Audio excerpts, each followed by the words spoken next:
Yeah, today, in a variety of forms and factors, we actually drive close to half our revenue from our own product. So That's incredible. it's really, it's obviously a great testimonial, and it shows them in a bunch of different ways. But it's also, I think, really important for us because we're also the biggest critics of ourselves in doing that. And Hi everybody, this is Tetsuro. We're here with another episode of our off-topic video interview series.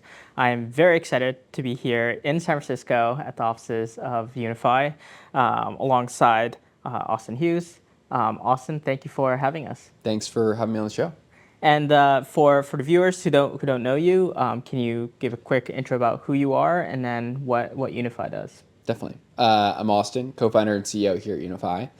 We're building the future of go-to-market in a world where software does a lot of the work for sellers, and can share a lot more about what that looks like in a second. But we're a venture-backed company, Series B stage, have raised about $60 million to date, and are backed by folks like OpenAI, Thrive, Emergence, and Battery as well. And so, how did let's dive into the product first. How did you come up with it, and like what does it specifically do when you mean go to market? Yeah, definitely. So the genesis of the company was back in 2023. We got started, and at the time, the software markets were terrible. It was very difficult to sell. Valuations were terrible, Yes. and the number one concern in board meetings we kept hearing was that pipeline was impossible to drive. And so, for folks who don't know, every new customer conversation in B2B starts with a touch point that says, "Hey, we should talk, and I should explain to you what my product does." Right. And so we view that as pipeline. Our job is to help create that pipeline for companies and to serve as a thoughtful partner, in some cases, kind of like a forward deployed engineering team of just really strong technical folks who think about go-to-market problems. And so we spent a lot of time thinking about outbound sales in particular, but that's our domain. And it's I've worked in VC as well, and so talking to a lot of SaaS companies, oftentimes they've built a pipeline, but sometimes it's not real pipeline. It's like they built a touch point of a lot of people, and then they don't know how to turn it into action and insights, right? And how does the Unify product kind of lead kind of people from not just from pipeline but to actual customers? It's a good question. We start actually. The difference in our product and how it's quite different from what else is out in the market is that we believe in right person, right message, right time. And so the analogy that I like to give is if you're walking down the streets in San Francisco, it's very hard to sell someone a house in Arizona. It's just not somebody who's oftentimes looking, and why would they have a reason to want that product? Right. And our job is to help bridge the gap between our customers and their customers, and it's actually a search problem as we see it. So we are searching for the prospects who actually are trying to solve the problem that our customers solve. And so when we view it from that lens, it gets back to this question of closing and the actually being able to turn those leads into customers, because we're focused on the people that actually have the problem that end up turning into healthy customers that evolve from there. And so it all starts with the targeting. So how do you actually kind of find those people, and how do you know that they have the problem? Because oftentimes maybe they're not even in the database of these of your customers, right? So I would break down the world. It's all about data and how you work with data. And in our world, there's two buckets. It's third party and first party. So first party is data that is close to your actual product surface area. So maybe it's your marketing website. Maybe it's actually you have a free product and someone's logging in and doing actions there. So that would be first party data. And then third-party data is things that you can observe outside in that are not necessarily things that your company has unique access to, but they correspond to those value moments. And so, as an example for us, something that might correspond to that is, hey, somebody's just hired a new marketing leader, as an example, or they're bringing on a bunch of new sellers, or maybe something else, a new exec started in a specific title. That tells us that this company is investing dollars and time and resources towards the roles that are driving pipeline, which means that what we do is top of mind. And so combination of those two first and third party buckets means that we're able to search through a huge portion of the TAM to actually find who to reach out to. So I think you started Unify originally. You worked at Ramp previously, and I think you had found some issues around cold email efficiencies. I think that's what the article mentioned. Like, what does that mean, and what kind of led you to take this into a complete separate product? Yeah, totally. So Ramp was an incredible experience for me. I joined as an early employee. I was there at about employee 40. And it was an interesting challenge because it was a very competitive market. You had a market that was huge, but it was owned by many incumbents who were extremely well funded, many public banks, things like that. And the biggest problems we faced were distribution problems. It was how do you Right. get to market and how do you actually get people to care, Right. right? So I think in that world where you've got millions of companies that you can sell to, you have a very small team, you just have to think outside the box if you really want to break through in today's day and age. And so started spending a lot of time thinking about the world of outbound from more of like an engineering-led perspective early on. And I always thought that was fascinating. Wound up to where we are at Unify because very consistently as we started the company, as we would talk to executive teams, founders, didn't matter who it was, we wanted to build something that great startup founders loved. Pipeline was just consistently the thing that kept coming up as an issue, and had particular domain experience in outbound, and it felt like a natural fit also for all the technology that we were seeing being released. ChatGPT came out, call it like 8 weeks before we started the company, which Wow. was serendipitous timing. So yeah. And I think we should talk a little bit more about this problem about distribution, because I think it's something that a lot of people don't realize, and especially in Japan as well, where I think a lot of people, there's so much focus on product, right, and functionality in products that, a lot of people, even in Silicon Valley, I think if a product works, it will just sell, right? And that's true to some extent, but I think, I think Peter Thiel and, a bunch of folks have really pressed the big need of having great distribution. Can you talk a little bit about, the issue that we face, and especially in today's age with AI? Yeah, definitely. Distribution is just a hard problem space, and you wind back the clock, 20, 30 years ago, it was very difficult to build software, right? If you wanted to go stand up a new piece of software, you had to go to a data center, you had to stand up Right. your own servers, and it was just a very different world. Today, that plus so much more is on demand, right? Even something today as simple as, hey, we want to stand up a new system for billing or for notifications in our product, there's infrastructure out there that does that for Right. you. And so it's so much easier to build a company, and it's so much cheaper too as well. With a few $1,000s, you could build a production grade piece of software if you got the right engineering talent behind it. And so that's just the world we live in. And because of that, you also have the capital markets are extremely well developed now in the Right. US in particular, right? So there is so much competition being created all the time. There's a ton of new creation of companies. And by and large, I think that's a very good thing for the world, and I'm excited by that. But I also think that it means that it changes the game on the field, and you have to be aware of that as you're selling software. And so, in our category, there's hundreds or thousands of companies that we'll compete with in some form of capacity. I think what's interesting is that sort of changes as you get to different levels of credibility and who you actually see as competition. But the most important thing and the biggest reason why companies never truly break out is they can't figure out how to get enough attention on their product. And it's a challenge, right? Because in the early days, you don't have something that's that exciting, and you don't have anything that people are really raving about. Maybe you got one feature that people kind of like, and it's about how do you manufacture the excitement, how do you build the momentum, and really that comes down to that's a distribution problem at its hand. And for us, early days, actually, funny enough, being really active on social media was the way that we actually started to build credibility and excitement about what we were doing. And before that, it was incredibly hard I would go up to somebody at a conference and be like, hey, I'm at Unify. And they're like, what's Unify? Today, that actually has changed quite a bit. And most people I talk to have heard about us in some capacity. So it's really nice. And I think especially most recently, right, even in San Francisco, you see a lot of like camera crews like around, because everybody's doing launch videos now, Yeah. right? And like Yeah. previously you would never do that. You would just try to get on TechCrunch, or you would go on like Product Hunt or Hacker News. But now you need to step up the game, right, in order to actually get some attention. So I think that's, what you guys are doing, kind of the next step beyond that, right? It's not just the launch side, it's afterwards. Yep, exactly. Makes sense.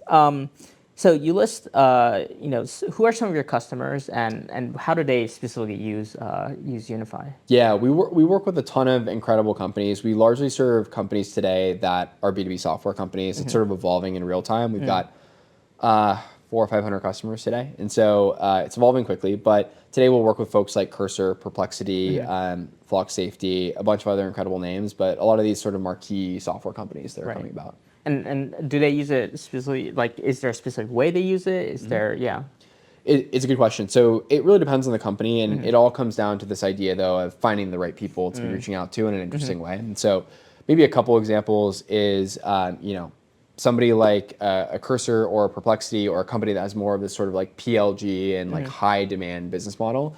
We'll try to tap into that. And that's sort of the strategy is, hey, help companies to take that data. The main problem that they face is how do you act on that and turn that into automated outreach at scale. So we'll work on that problem with them. somebody like Flock Safety, though, it can be quite different. Like as an example, one thing that we do with them, Flock Safety is a security company that their mission is to make communities safer. One of the things that has worked really well for them is actually the most compelling event for why you buy their product is that some sort of crime happens, right? There's a break-in near a location, or you have a store that gets vandalized, whatever it might be. And we actually send agents out every day to help them to detect when new crime events happen near one of their customers' locations. And we use that as a reason to reach out, and we actually use that as a reason to what to say. And that works incredibly well. And so in that case, we're using agents, and it's very different from like kind of the first-party data I was just talking about. So, for example, in that scenario, do you kind of work with Flock Safety in terms of kind of like figuring out what specific moment in time that customers, tend to convert, and then you specifically cater kind of agents to that problem, or is that entire process kind of almost automated as well? Really good question. Today, that's done a lot by our team in partnership with their team, is thinking through that strategy and saying, hey, as a creative marketing team, what do we think are the reasons to reach out? But I will say that we're working on turning that into much more of an AI-driven problem, and the results have been pretty interesting. And I think we're not far off from that. So. Yeah, I mean, I guess it's understanding when and how your customers find you, and so as long as you can figure out a way to automate figuring that part out, whether if it's asking the clients themselves or going directly to customers, then you can kind of translate into events and yeah. Exactly, and AI also just it can know so much more about so many sub industries than any one human can. Right? You have agents today, or AI can beat the best people at math in the world, different problems, and the same is actually true in the world of go to market. We have these experiences now where we help companies to identify signals as they move into the product for the first time, and the signals and the insights are so much more granular than anything that our human team could come up with, because the models just know different industries extremely well. And so I think that we're going to move towards a world where the agents are actually much more responsible for the creative thinking on top of just the execution. And we're starting to see that happen in real time. What would be like a good example of that, and of that kind of granular kind of detail that an AI would realize that maybe a human would kind of miss out on? We have a couple companies that sell into the biotech space as an example. And something that we'll see happen is the way that you sell into their customers really depends on things as granular as the type of manufacturing facility that their customers have. And the manufacturing facility, it's not like, hey, it's something specific as the certain subtype of bio. It's stuff that's well beyond my realm of expertise. But there'll be things like, hey, these 4 subtypes really matter in this industry, and this company has this type of manufacturing facility, and they have 2 of them as an example. And that's something that I or our post-sales team would have to do quite a bit of research to come up with, and the model just knows it out the gate. And it's funny, the customer reaction, the first time they come into a product like that, they're like, you have the best forward deployed team there ever is, and we're just like, it's AI actually. So it's cool to see that happen. Yeah, that's really interesting. And so there's a lot of AI sales tools or GTM tools out there in terms of kind of differences between what you guys do and them. What do you think are some of the differences? I think the main difference is that we early on were big believers that to do interesting things in the world of sales, you had to solve a bunch of really boring and painful problems first. And for us, that really stems back to CRM, so Salesforce and HubSpot, data hygiene issues. It stems back to dealing with duplicates. It stems back to things like rules of engagement and understanding who to go after and who not to. And in our world, you had to build all these very sort of important but not that interesting primitives to be able to do really interesting things on top of. And so I think that our differentiation today really stems from the fact that we believed that early on, and we took that challenge head on. As an example, one of our founding engineers, who's incredible, spent the first 3 months of his time at Unify just building our Salesforce integration. Oh, wow. This is before we had any customers, and that was sort of the first major thing that we built. And it's just one example of what that looks like in practice, but we had to do a lot of things that were sort of like that along the way. And I just don't think that many companies in our space, they've sort of gravitated towards the AI problems first because they seem most interesting to work on and more fun. And that is true to some degree, but the problem is that AI is only as useful as the data that it has access to. And to have good data in go-to-market, you actually have to solve that from a integration level perspective first. And so that's sort of what we've bet big on, and so far it's been paying off. So speaking of companies like Salesforce, HubSpot, all these kind of CRM providers, they often kind of describe themselves as system of records, right? I think you've been pretty clear in saying that you're not just, you're not a system of record, you're a system of action, right? What does that actually mean, and how is that different? So you wind back the clock 20 or 30 years, and the CRM, as back in the early 2000s, it was simply a place that you could come and write someone's name or someone's email or contact information in a system, and you did that manually as a human. We had a big shift maybe 15 years ago where we started to move everything to be much more programmatic, where instead of manually keying in all these records, you might integrate in different systems that would help bring in some of those records. You can start to manage some of this data and scale. Salesforce did an incredible thing around that time, which was actually to open up their platform in a way that I wasn't thinking about CRM software at the time, but I have to imagine that was fairly counterintuitive. How do you build lock-in? You open up your ecosystem so that anybody can build on it. Right. But it created a tremendous amount of lock-in over the past, call it 10, 15 years, where people will build these incredibly complex systems on top of CRMs that feed data in, and they're business critical, right?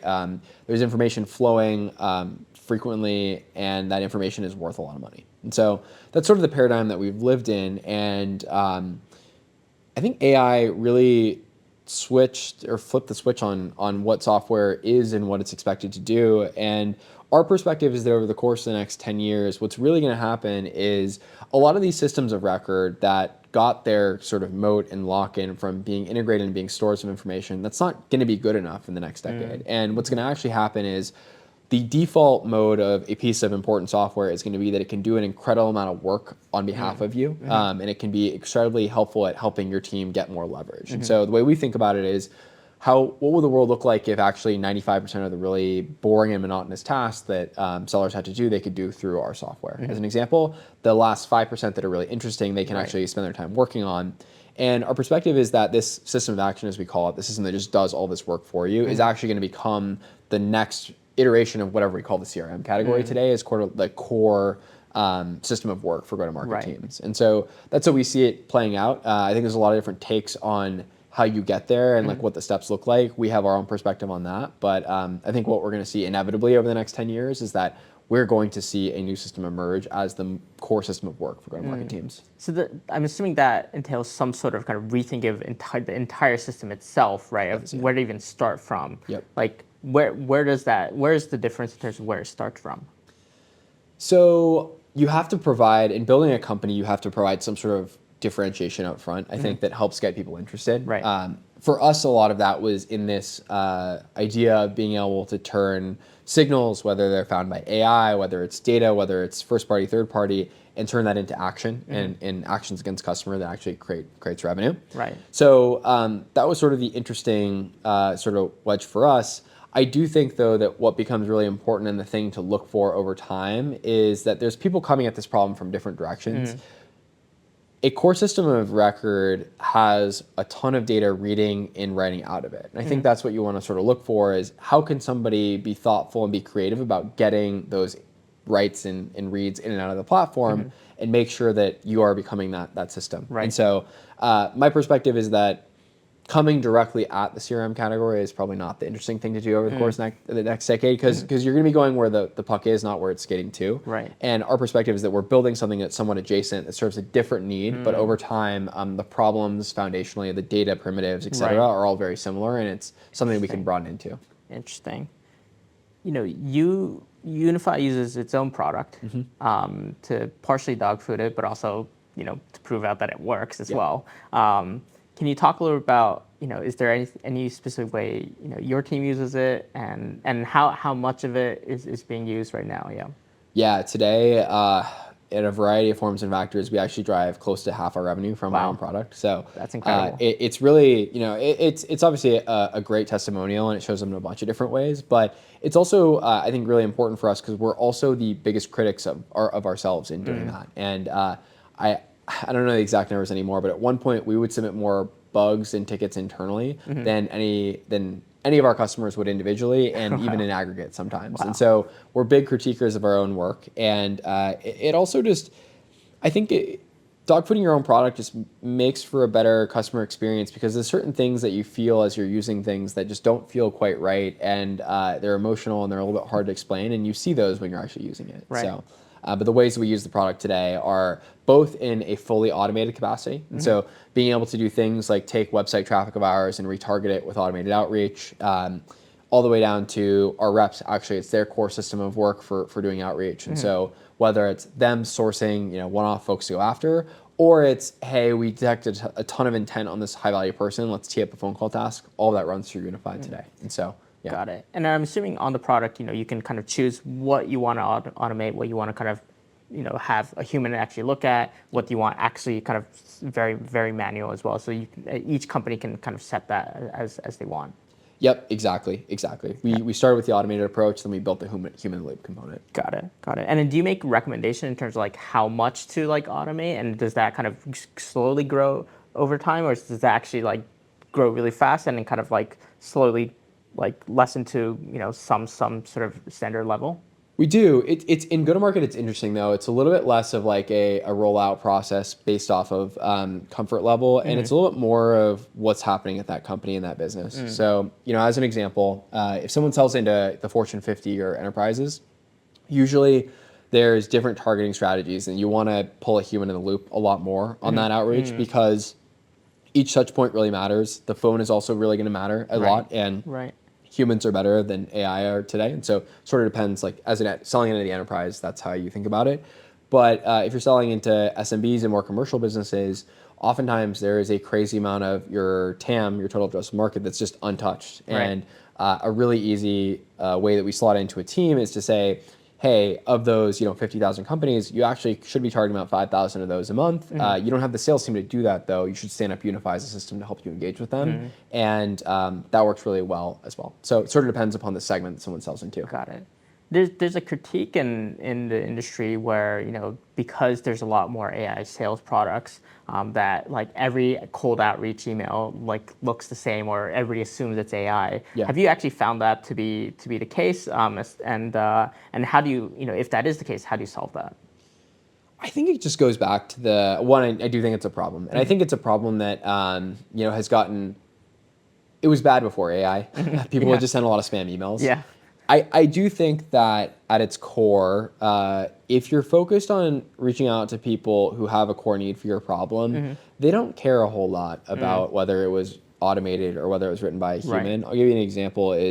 I bought a product from a vendor, Carta actually, and I typically keep a to-do list of my top 2 or 3 things to do every week. At one point back in early days of the company, one of my to-do list items was to find a way to communicate to our employees the value of stock options and how to think about them. There's a lot of complexities around tax and different components like that. And the to-do I had for myself was to write a doc that kind of explained this. But Carta actually reached out to me sort of spontaneously and said, hey, we have this product. It's called Carta Tax Advisory. It's geared to help employees understand options, et cetera. They get access to like a personal tax advisor.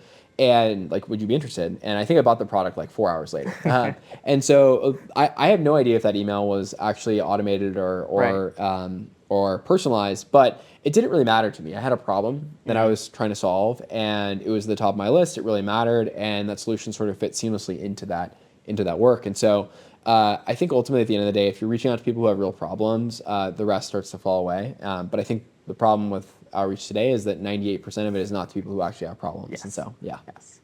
So we need way more targeted kind of like. Yes, yeah. Exactly. Makes sense. And then I remember reading that you intentionally kind of made the decision to not fine tune your kind of AI models. I think a lot of founders would say differently, that that's part of their differentiation factor, right? That they have, very few people can copy them because of that. What was kind of your thought behind this?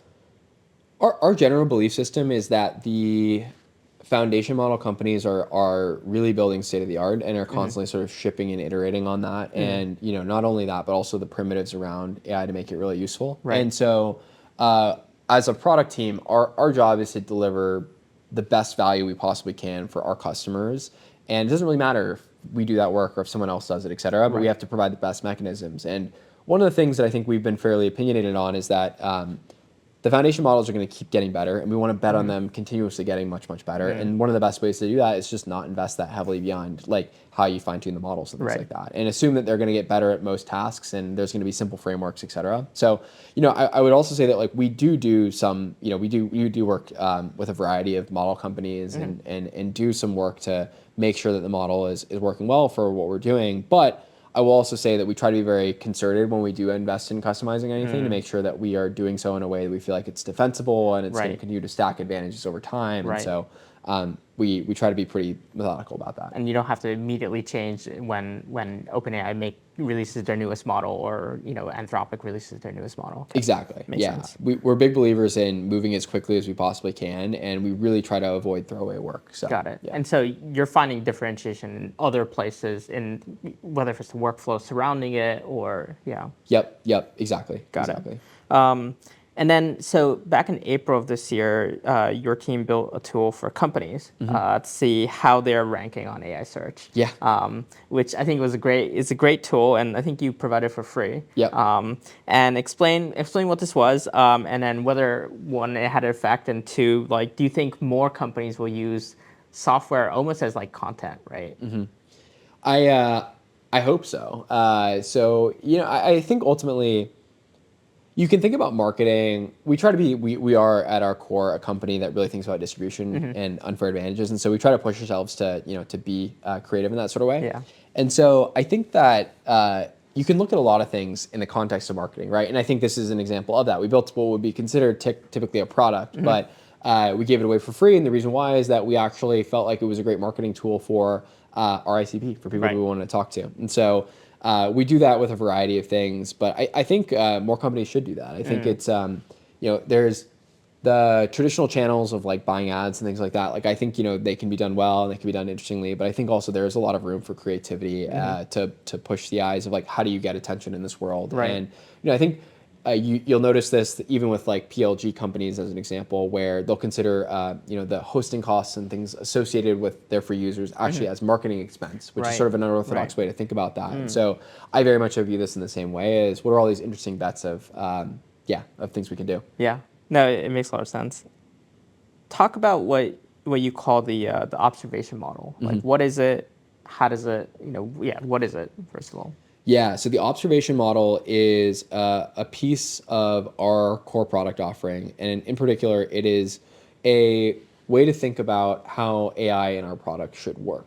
And it's a somewhat big break from the traditional way of the world. Most products that you build to date, and this is still true, they're built off of relational databases, and there's data associated with different entities and things like that. And that's a very good way to store a lot of information, but I do think that in the world of AI, you're going to start to need different paradigms to think about these things. And one of the ways that we've done this is with our observation model. And the idea is to try to think and act in the same way that a human would and human intelligence would. So the idea is, hey, what if we have this flexible store of knowledge that understands the relationship between each of our customers, so Perplexity, Cursor, Flock Safety as an example, and their end customers, and all the interactions there, in the same way that a human seller would. And so that data actually is not stored in a relational database. It's stored in much more of sort of a flexible knowledge store that looks a lot like human memory, and it's about updating and cleansing that, whatever it might be. And then when you need to make a decision about this relationship, you can pull on that memory, and you can actually say, hey, like, how did that last call go? What were the things that stood out? And all those sort of things are stored in one place. And the idea is that this is an architecture that may scale much better as LMs and tools around LMs get much, much better. And the idea is that we want the product to start to look and feel a lot more like a human in a lot of ways. And so this is a core break from sort of like, again, that old paradigm of thinking about things.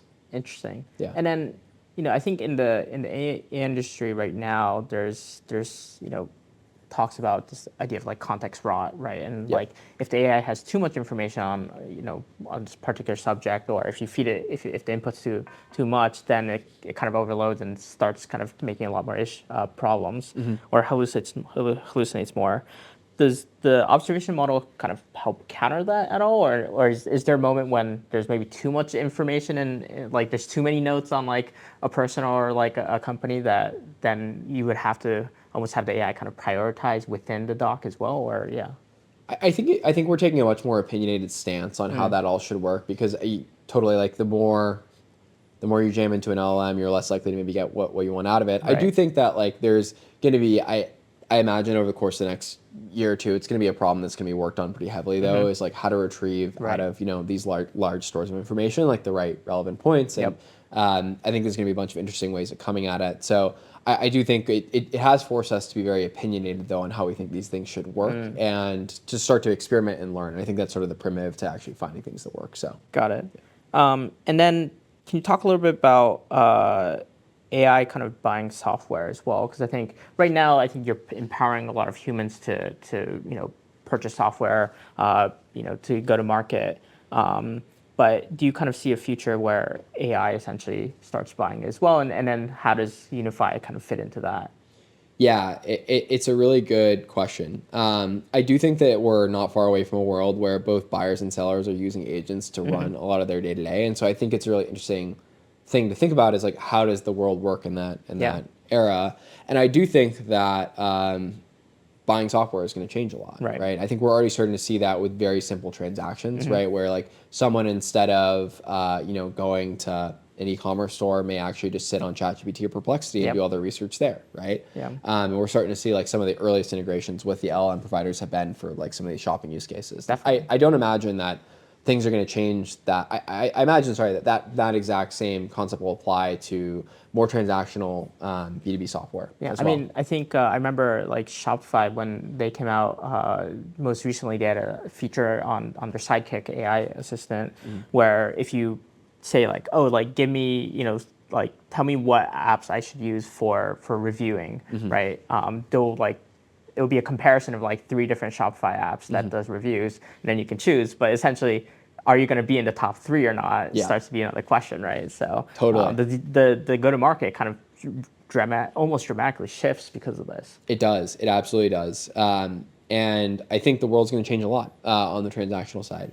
I do think more traditional sort of B2B selling will continue to stay a lot more insulated from that in the sense that you may do some of your initial research, and I think those things will still matter, but I do think that when you're talking about spending 30, 40, 50, 100, $200,000 a year on something, all of a sudden you start to look a lot more for trust in the relationship and reliability and all these sort of things that are typically human trust and connection matters a lot more for. So I think it'll be a little bit more insulated, but I do see, the more transactional side of the market definitely going that direction. Right. So at least in the short term, we can see a world where you would give an AI agent like a budget, right? Like a $1,000 budget, $5,000 budget, and say like, oh, like just pick the best project management. Exactly. Yeah. But do you think in the future that will actually shift towards the larger enterprise software as well, or do you think that will, like, let's say like 5 years from now, right? Like, is that still going to be very, very human touch, or is that, I do think it will still be very human touch to a degree, but I do think a lot of the research and what happens will still happen outside of the buying process. We already see that as being true, but people are going to be reading up on reviews across all sorts of review sites, Reddits, communities, things like that. And I do think that that's going to be done by agents, and that will be a really important piece of the buying process as well. So, got it. But I do imagine this can be much more of a human in the loop in the actual decision-making process. Got it. So you said you were an early employee at Ramp. Obviously, Ramp's culture is very heavily talked about as being an incredible one. Have you, what kind of learnings have you taken from your time at Ramp and applied it here, and how did you kind of build out the culture here? Yeah, totally. I think a lot of how I like to operate and build companies, I think, is very much shaped by my time at Ramp and had an incredible experience there. And so, heavily inspired by it. I think, interestingly, one of the most important things is just like a focus on talent and people. I think early on, it's funny, I joined Ramp when the company was 40 people, and the market at the time was really Brex and Divvy were sort of these upstart companies that were much bigger. And I got a lot of really smart people who were like, why would you want to join this company? I had offers from companies like, I had an offer from like Figma as an example, and other like very well established companies. And the thing that really stood out to me was just the people. And it wasn't that, everyone was like smarter than me or things like that, but there was a certain level of hunger that people had, a certain level of like, I haven't proved myself yet, but I really want to, but the right level of credibility to say like, hey, like these people are legit and I think I would learn a lot from them and really want to work with them. So Ultimately, that motivated my decision to join the company. I think ultimately at the end of the day, that is a huge piece of it because a lot of the folks that when I joined were sort of like managers of one or two people. I ended up, Jeff as an example, who was my boss, Jeff Charles, who's now Chief Product Officer, was the first PM at Ramp and then became the first head of product. And it's really interesting to look at in retrospect of him becoming the chief product officer of a now $20+ billion company. Right. A lot of these people just sort of stayed and developed, and I think there was a very strong belief in homegrown talent. There's a very strong focus on hiring for slope over intercept. So largely people that were high growth mindset and could scale into new problems, because at Ramp, the business changed so much every quarter because we were moving so quickly and growing so quickly. We would almost double almost every quarter. And it was just this huge sort of growth trajectory. And so, if you hired for someone for one moment in time, they would not scale with the business. So there was that. There was a huge focus on velocity as well. And what that meant in practice. I think people will say velocity a lot, but what does that actually mean? I actually, the way that it was emphasized at Ramp that really resonates with me is it's not about working 100 hours a week on 100 things. It's actually about being extremely methodical and thoughtful about the 2 or 3 things that you want to get done and holding yourself accountable for getting those things done and then doing the same thing every single week. And so that was a big focus. This has become pretty famous at this point, but Ramp would count the number of days since incorporation as just a way of marking the passage of time. We actually do that too at Unify. So I think those are some big things that took a lot of inspiration from. Wow. And then how did you meet? How'd you meet Connor, your co-founder? Connor and I went to college together. So we know each other from college. Connor actually, funny enough, started a company out of undergrad with one of our close mutual friends named James. And so James is one of my best friends, one of Connor's. And Connor and I know each other loosely for many years. But when it came time to start the company, James was like, you got to talk to Connor. And the funniest thing is that all my friends would always say, yeah, Connor, like, I always want to try to hang out with him when I'm in San Francisco, but he's always just like working on his like company thing and like trying to hack on some side project. And I was like, I want to work with that guy. So that's how we originally got connected. Do you know why James originally wanted to said Connor would be like a good fit? I think we both were set from day one on building a generational company. I think that it was, there's a lot of there's a lot of ways to go build a company, and no one right or wrong way to go do it. But I think one of the things that we were really set on is that we wanted to go build a $10 million plus public company, and that was sort of the outcome that we were shooting for, and we wanted to go after what great looked like there. And I think James knew that we both cared about that thing, and ultimately what that means is that Connor and I are virtually working all the time. We're extremely passionate about what we do, and I think it shows up in a bunch of different ways. When you hire, how do you kind of look for that kind of hunger and the slope, right? Like, how do you kind of figure that out?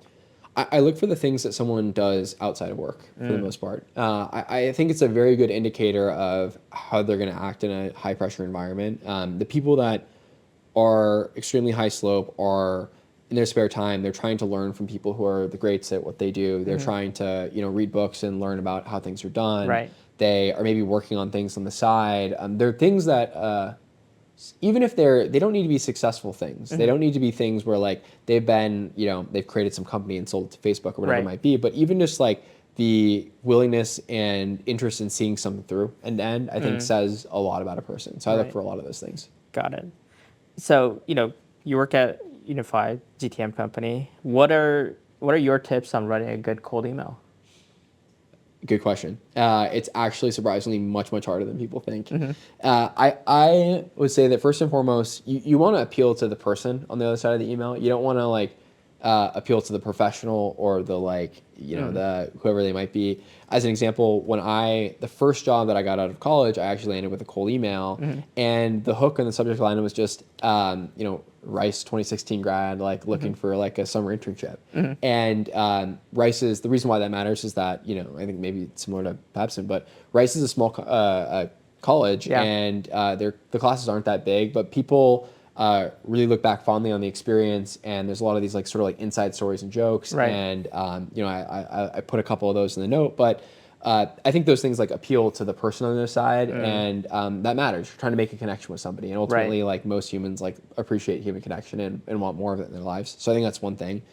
The other is just to be extremely clear and concise. Those two are actually, I think, tied together in a lot of ways. It takes a lot of words to describe something, you're probably not being that clear on what Yeah. you're actually trying to communicate. So you'd be surprised. I read a lot of emails where I'm just like, I don't actually know what you want, you know. Yeah. And I think I want to know very quickly what someone wants, and if I can be helpful for it, I'm happy to lean in. So I think if you get those two things right, you'll find a lot of success. Yeah, I mean, this feels like a very underappreciated skill set to have, right? Totally. And obviously, you know, if you have run a B2B business, you can use Unify and kind of automate part of that. Yeah. But you know, if you're just an individual kind of going around, but like there's so many doors you can open just through kind of cold DMing people, cold emailing people. Totally. I definitely know that just because I've interviewed a bunch of folks, and a lot of those were through cold emails. So yeah. So another thing I wanted to ask is you posted it was on X